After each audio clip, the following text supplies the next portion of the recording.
Hello ओम, आज हम जानेंगे एनसीबी के बारे में डिटेल में। हाँ, मैंने एनसीबी के बारे में सुना तो है, लेकिन इसके बारे में ये नहीं पता कि इसके क्या क्या बेनिफिट्स हैं। तो क्या आप मुझे इसके बारे में और डिटेल में समझा सकती हैं? हाँ ओम, इसको समझना बहुत ही आसान है। चलिए समझते हैं सिंपल वर्ड्स में। अगर कोई कस्टमर व्हीकल इंश्योरेंस कराने के बाद 365 दिन तक कोई क्लेम नहीं करते हैं तो insurance company NCB bonus provide करती है। चलिए समझते हैं एग्जांपल से।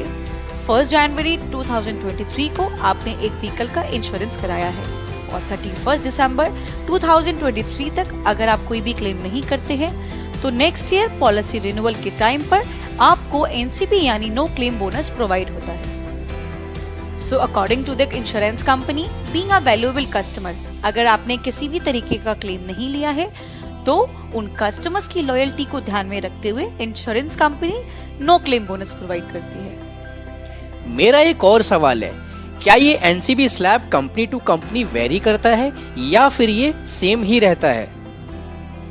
हाँ ओम, बहुत ही अच्छा सवाल किया है आपने। ये एनसीबी सभी कंपनीज में सेम रहता है क्योंकि ये IRDA से गवर्न है। और एनसीबी को कैलकुलेट करने के लिए IRDA ने एक रूल बनाया है। चलिए समझते हैं इस रूल को। जैसा कि आप स्लैब में देख सकते हैं, अगर आपने कोई भी व्हीकल 1 जनवरी 2023 को परचेज किया है और 31 दिसंबर 2023 तक किसी भी तरीके का क्लेम नहीं किया है तो नेक्स्ट ईयर यानी कि 1 जनवरी 2024 में रिन्यूअल के टाइम पर आपको 20% का एनसीबी रिसीव होगा। और इसी तरीके से अगर आपने 31 दिसंबर 2024 तक किसी भी तरीके का क्लेम नहीं लिया है तो उसके नेक्स्ट ईयर यानी कि 1 जनवरी 2025 को आपको एनसीबी 25% रिसीव होता है। और इस तरह हर साल एनसीबी परसेंटेज इंक्रीज होता है। समझ गया।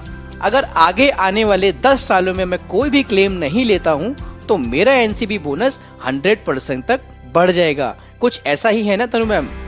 नहीं ओम, यहाँ थोड़ा करेक्शन है। जैसा कि आप स्लैब में देख सकते हैं कि एनसीबी मैक्सिमम 50% तक ही इंक्रीज होता है और ये डिपेंड करता है ईयर्स पर। जैसा कि आप देख रहे हैं 5 साल के बाद एनसीबी मैक्सिमम 50% ही रहेगा। और हाँ, एक और बात, एनसीबी कोई डिस्काउंट नहीं है, ये एक लॉयल्टी रिवॉर्ड है जो कस्टमर को पॉलिसी रिन्यूअल के टाइम पर दिया जाता है। इसीलिए एनसीबी को डिस्काउंट में कंसीडर नहीं करते हैं। मान लीजिए किसी भी एक साल में मैंने क्लेम ले लिया है तो क्या नेक्स्ट ईयर के रिन्यूअल पर एनसीबी सेम रहेगा या फिर उसमें कुछ चेंजेस होंगे? नहीं ओम, एनसीबी का बेनिफिट आपको तभी मिलता है जब आप कोई भी क्लेम नहीं करते हैं।